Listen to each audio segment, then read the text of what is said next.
สบายดีFCมันจะคู่ทุกคนมาพ่อกับซ่องเบาแอน้อยแก้ววิสัยอีกคือเก่ามื้อนี้พี่น้องมาพ่ออยู่เซเด้อพี่น้องเด้อมื้อนี้ค่อยมาเซมาหาตึกแหเอาปลาพี่น้องนี่แหละนี่ได้ถือแหมาหาตึกแหเอาปลามื้อนี้พี่น้องเอ้ย FC เฮาทุกคนเห็นคลิปนี้ก็ฝากกดไลค์กดแชร์กดติดตามหน่อยเด้อ FC ทุกคนเด้อแต่ว่าโดนๆแล้วบ่ได้ลงมาห้วยมาเซมื้อนี้ลงมาเซ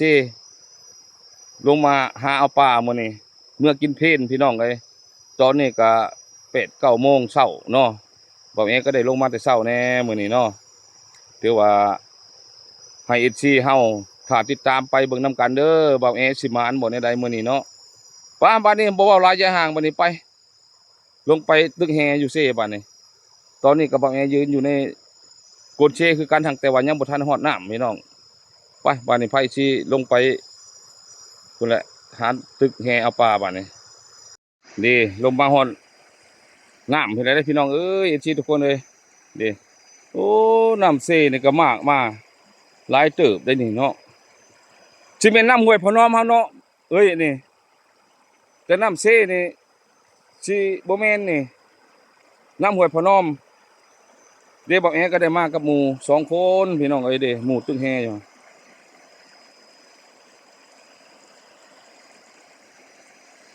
มาเอาจิตตึกกลางมองจิตตึกดอกแฮน่ะให้หมู่ผู้เคยกลางได้มองกันดิ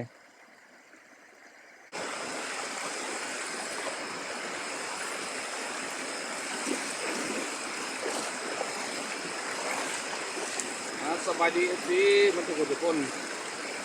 มาพ่อตอนตึกแฮนะบัดนี้ทารุ่นมึงเด้อสิเด้อขึ้นมามึงได้คอยโดนเลยไม่ได้ลงมาห่วยมาเซ่ไม่ได้ลงมาอีก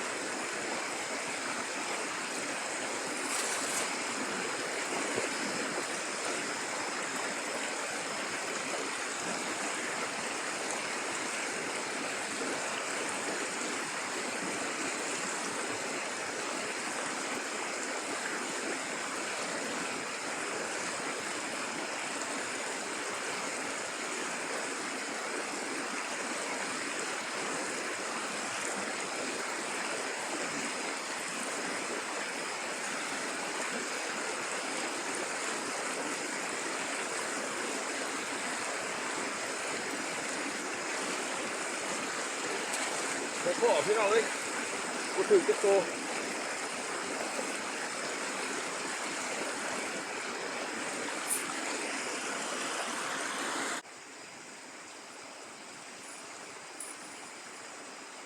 มึงงอมเนาะ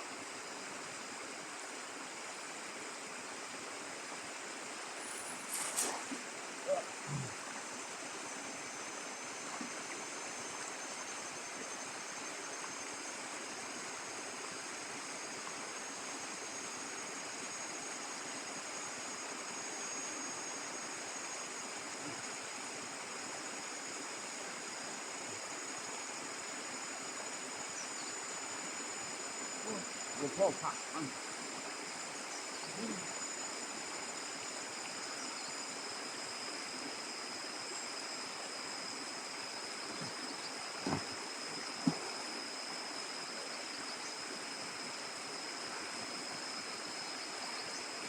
เย้มันจะน้อยตัวนึงละเห็นไว้สิดึกไว้นี่นะ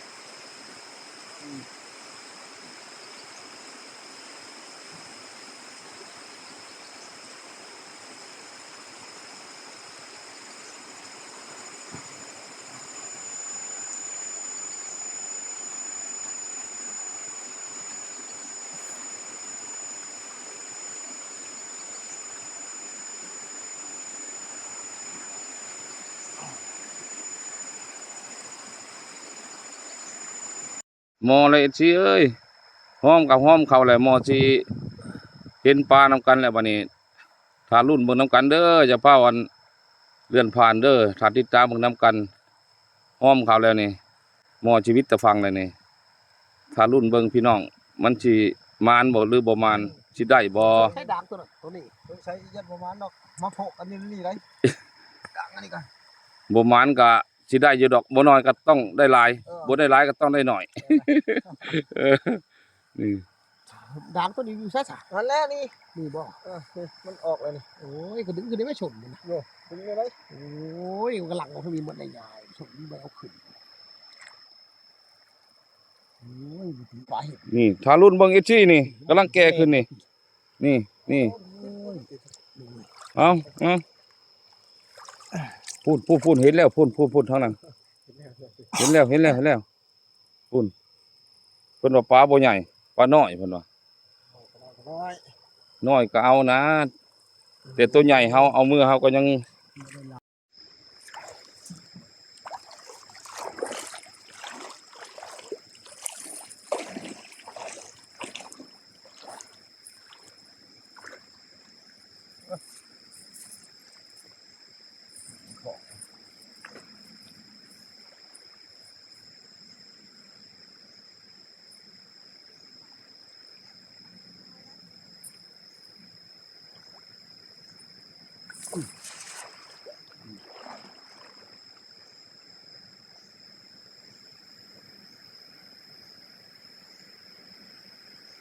บ่มีฮีนี่เพิ่น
ยิงคักไปนี่ก็บ่มีวะนี่โอ้ยบ่มาแล้ววัน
ง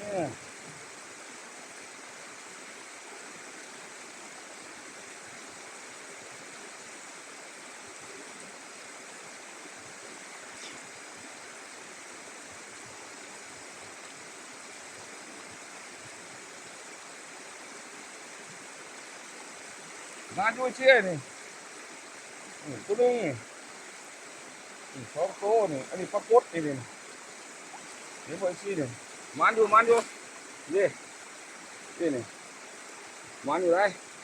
ได้3โตวันนี่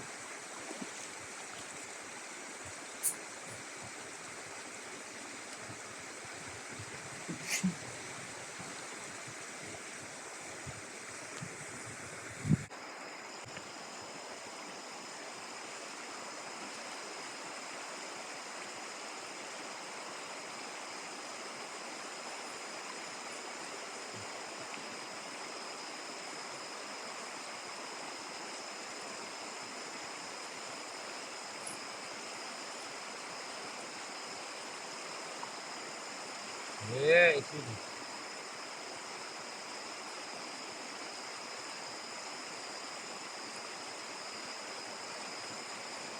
เย้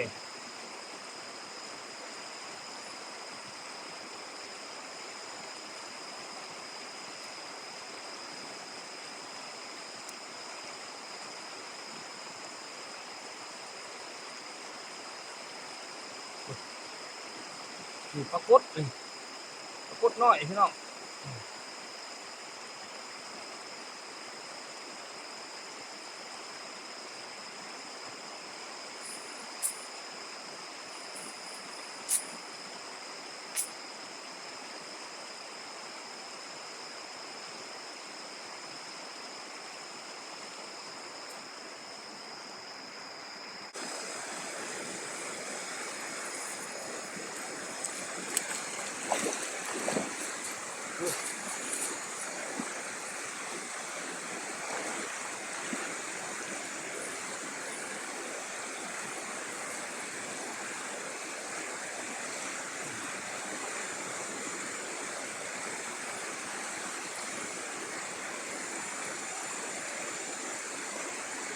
การตัดวางเลยบุ้ย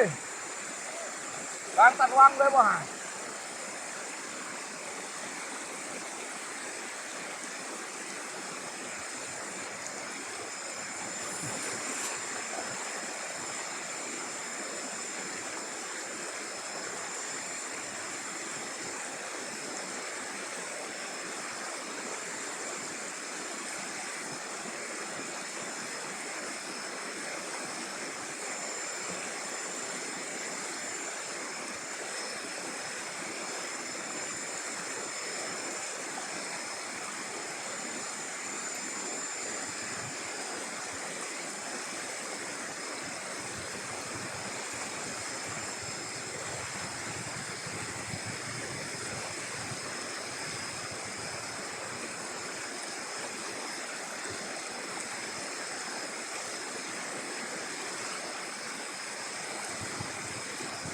ประมาณพี่น้องเอ้ยบาดประมาณ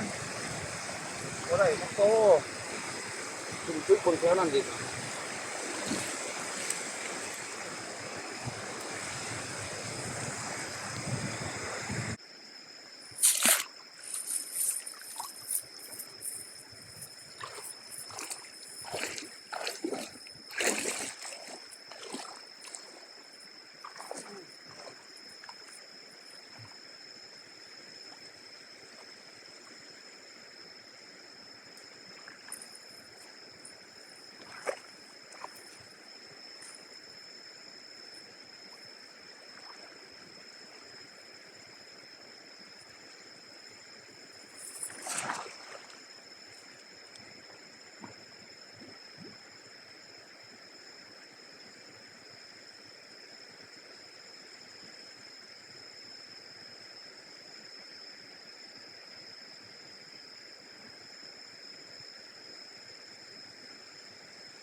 บ่ได้เลิกได้มื้อนี้จ้ะเด้ บ่ลึกบ่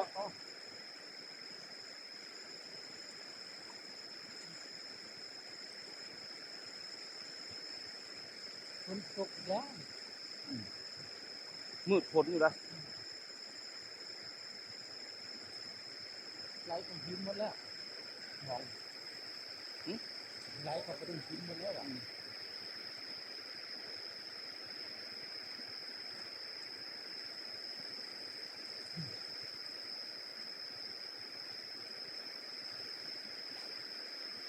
มันบ่พอแล้ว มันเก็บเอาเรือป่าในหินบนหมู่ แล้วของ เอาของมาใส่ครับนี่พ่อ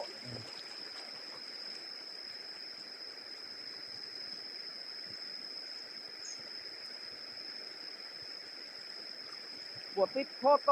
บาดนี้พี่น้องเอ้ย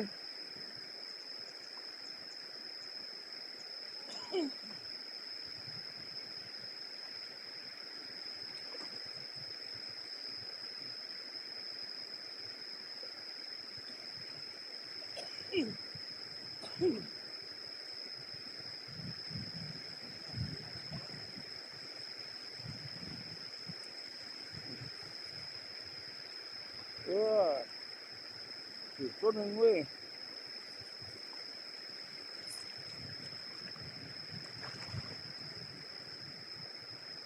ไปเอาลูกกงนี่ปลาหน่อยนึงพี่น้อง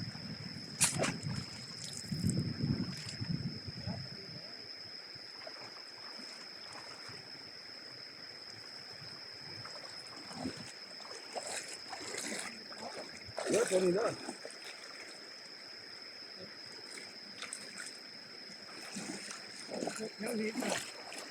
ยิงเดียวเทิงเลยเนาะ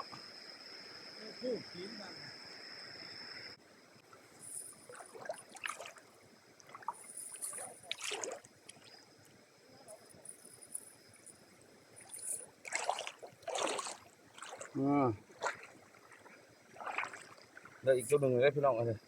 ปลาบุญใหญ่ปลาหน่อย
ปลาบุญใหญ่เที่ยปลาหน่อย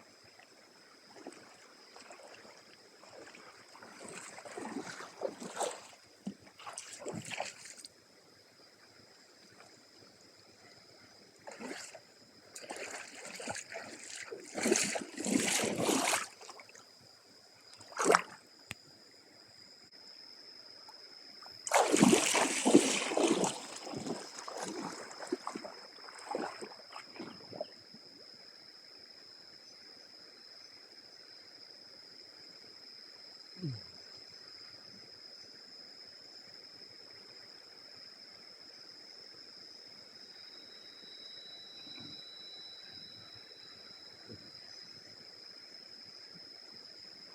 ึดปลาด้วยเนาะ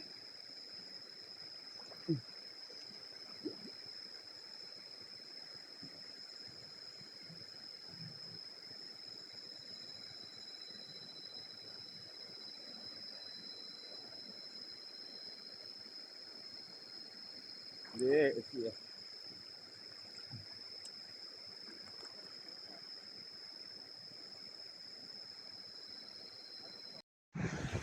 บัดนี้ก็มาฮอดนี้ก็คลิปนี้ก็สิได้จบชำนี้ได้ FC ทุกคนเลยสิได้กลับบ้านกลับช่องแล้วมาหาตึกแฮก็ได้พออยู่พอกินอยู่ FC เอ้ยเมื่อเนาะเสียบัดนี้เนาะกลับบัดนี้พอกินแล้วบัดนี้เดี๋ยวสิให้ FC เบิ่งปลาเบาแอมาตึกแฮนี่นี่ผลงานของเบาแอได้นี่เห็นบ่ FC นี่พอกินอยู่ดอกมื้อนี้นะซ้ำกินนะให้ได้ซ้ำด่างเพิ่นกวาดน่ะเจอบ่ซ้ำแล้วตัวอะไรกระปูกินซ้ำปูหอยกินซ้ำหอยหั่นล่ะอย่ามานเฮามาหาผลงานเฮาได้ซำใดก็เอาเนาะ FC เนาะนี่แหละลงมาทางใต้เด้อเบาแอมื้อนี้ลงมาแถววังไห้นี่ล่ะมากับหมู่2คนนี่พวกไอ้ FC เบิ่งคือดีคือหนึ่งกว่าปลานี่เห็นอยู่บ่เห็นบ่ FC นี่เด้นี่ประมาณหมู่2-3ปีนี่ล่ะพอดีแล้วตอนเพลนนี่แหละกุ้มเพลนอยู่ดอกตอนแรงจากคำดุก็ลงมาหาเอาใหม่เนาะเชียวเนาะอันนี้เอาขึ้นกินเพลนคำว่าบ่ติดภารกิจก็ได้ลงตอนแรงคำติดภารกิจก็สิบ่ได้ลงมาเด้อ FC เด้อมาฮอดนี้ก็บ่าวเอน้อยแก้ววิไสก็สิอวยไสไอพรให้พี่ให้น้อง FC ทุกคนอยู่ดีมีแฮงความเจ็บบ่ให้ได้ความไข้บ่ให้มีให้มีแต่ความสุขกายความสบายใจให้เงินไหลนองทองไหลมาเงินดอลลาร์ไหลเข้าเด้อ FC มันทุกคนคลิปนี้คำว่าจบถ้าติดตามคลิปหน้าสิลาเมื่อแล้วบาดนี้